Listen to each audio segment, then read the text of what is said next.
આજે એકાદશીના પાવન દિવસ પર આપણે શ્રીમદ્ ભગવદ્ ગીતાના ત્રીજા અધ્યાયનું મહાત્મય સાંભળીશું.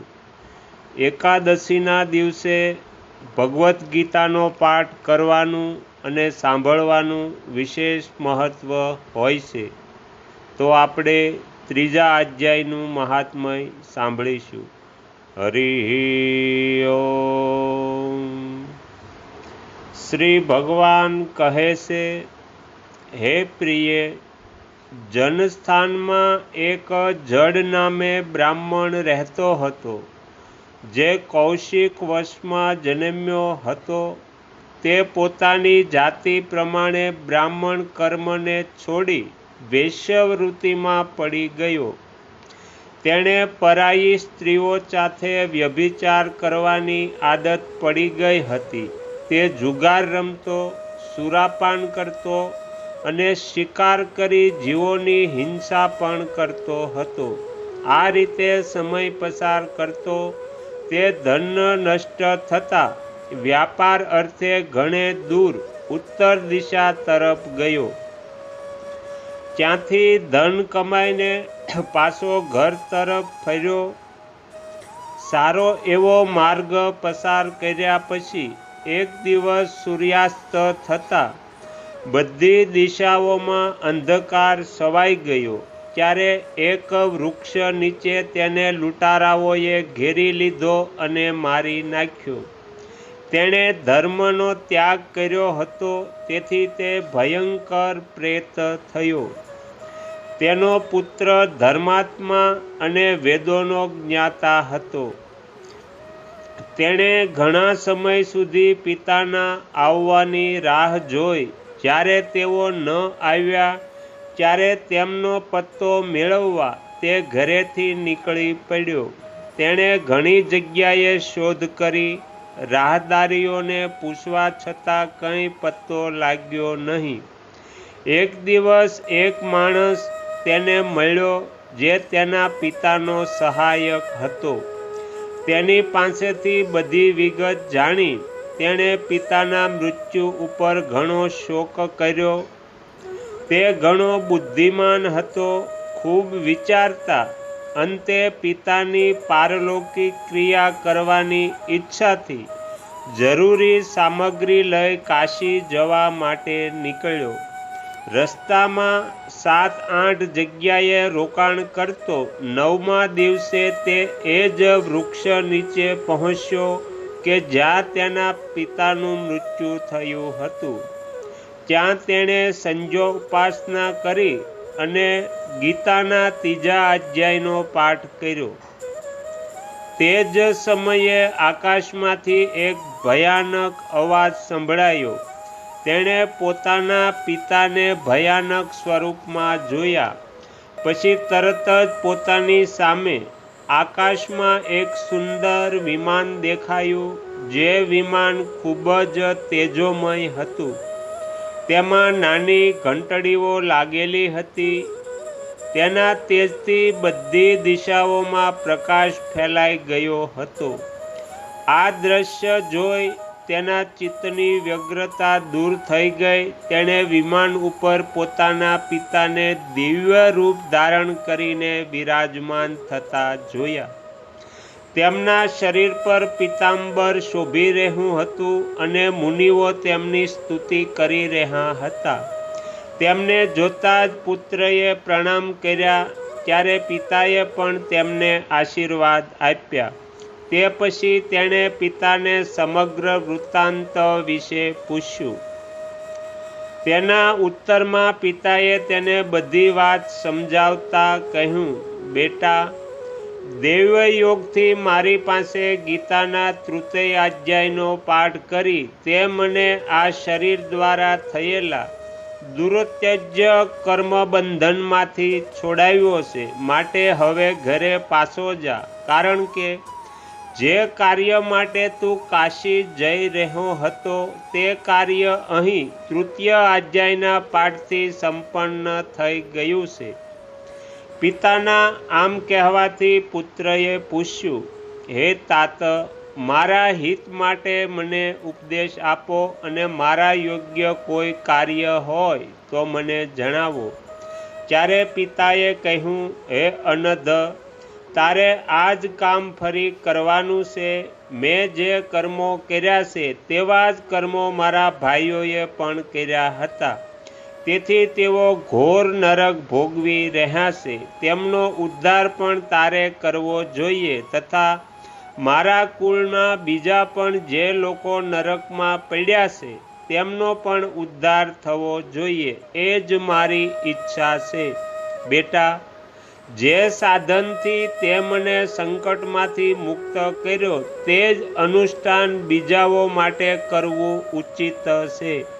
તેનું અનુષ્ઠાન કરી તેનાથી ઉત્પન્ન પુણ્ય પેલા નારકી જીવો માટે સમર્પણ કરવાનું. તેનાથી તે સમસ્ત પૂર્વજો મારી જેમ યાતનાઓથી મુક્ત થઈ થોડા જ સમયમાં શ્રી વિષ્ણુના પરમ પદને પામશે. પિતાનો આ સંદેશ સાંભળીને પુત્ર કહે છે, હે તાત, જો આ જ વાત હોય અને આપની પણ આ જ ઈચ્છા હોય તો હું સમસ્ત નારકી જીવોના નરકમાંથી ઉદ્ધાર કરીશ. આ સાંભળી તેના પિતા કહે છે, બેટા, એવમસ્તુ, તારું કલ્યાણ થાવો. મારું અત્યંત પ્રિય કાર્ય સંપન્ન થયું. આ પ્રમાણે પુત્રને આશ્વાસન આપી તેના પિતા ભગવાન વિષ્ણુના પરમધામમાં સિધાવ્યા. તે પછી તે જનસ્થાનમાં પાછો ફર્યો અને પરમ સુંદર ભગવાન શ્રી કૃષ્ણના મંદિરમાં તેમની સમક્ષ બેસી પિતાની આજ્ઞા અનુસાર ગીતાના તૃતીય અધ્યાયનો પાઠ કરવા લાગ્યો. તેણે નારકી જીવોના ઉદ્ધારની ઈચ્છાથી સંકલ્પ કરીને ગીતા પાઠજનિત સમસ્ત પુણ્ય આપી દીધું. એ દરમિયાન ભગવાન વિષ્ણુના દૂતો યાતના ભોગવતા નારકી જીવોને છોડાવવા યમરાજ પાસે ગયા. યમરાજે અનેક પ્રકારે સત્કાર કરી તેમનું પૂજન કર્યું અને કુશળ પૂછ્યા. તેઓ કહે છે, ધર્મરાજ, અમારા માટે તો બીજું બધું આનંદ જ છે. આ પ્રકારે સત્કાર કરી પિતૃલોકના રાજા પરમ બુદ્ધિમાન યમરાજે વિષ્ણુદૂતોને યમલોકમાં આવવાનું કારણ પૂછ્યું. વિષ્ણુદૂત કહે છે, હે યમરાજ, શેષશાયી ભગવાન વિષ્ણુએ અમને આપની પાસે સંદેશો આપવા મોકલ્યા છે. ભગવાને અમારા મુખેથી આપની કુશળતા પૂછી છે અને આજ્ઞા આપી છે કે આપ નરકમાં પડેલા સમસ્ત જીવોને છોડી મૂકો. અમિત તેજસ્વી ભગવાન વિષ્ણુની આ આજ્ઞા સાંભળી યમરાજે મસ્તક ઝુકાવી તેનો સ્વીકાર કર્યો અને મનોમન કંઈક વિચારમાં પડ્યા. તે પછી મદોન્મસ્ત નારકી જીવોને નરકથી મુક્ત થયેલા જોઈ તેમની સાથે જ તેઓ ભગવાન વિષ્ણુના નિવાસ સ્થાને ગયા. યમરાજ શ્રેષ્ઠ વિમાન વડે જ્યાં ક્ષીરસાગર છે ત્યાં જઈ પહોંચ્યા. તેની અંદર કરોડો સૂર્ય સમાન કાંતિમાન નીલકમળ દળ જેવા શ્યામ સુંદર લોકનાથ જગતગુરુ શ્રી હરિના તેમણે દર્શન કર્યા. ભગવાનનું તેજ તેમની શૈયા બનેલી શેષનાગના ફણીઓના મણીઓથી પ્રકાશિત દ્વિગુણિત થઈ ગયું હતું. તેઓ આનંદયુક્ત દેખાતા હતા. તેમનું હૃદય પ્રસન્નતાથી પરિપૂર્ણ હતું. ભગવતી લક્ષ્મીજી પોતાની સરળ દ્રષ્ટિથી પ્રેમપૂર્વક તેમને વારંવાર નિહાળી રહ્યા હતા.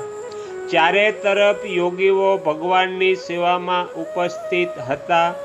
તે યોગીઓની આંખોના તારા ધ્યાનસ્થ હોવાને લીધે નિશ્ચલ પ્રતીત થતા હતા.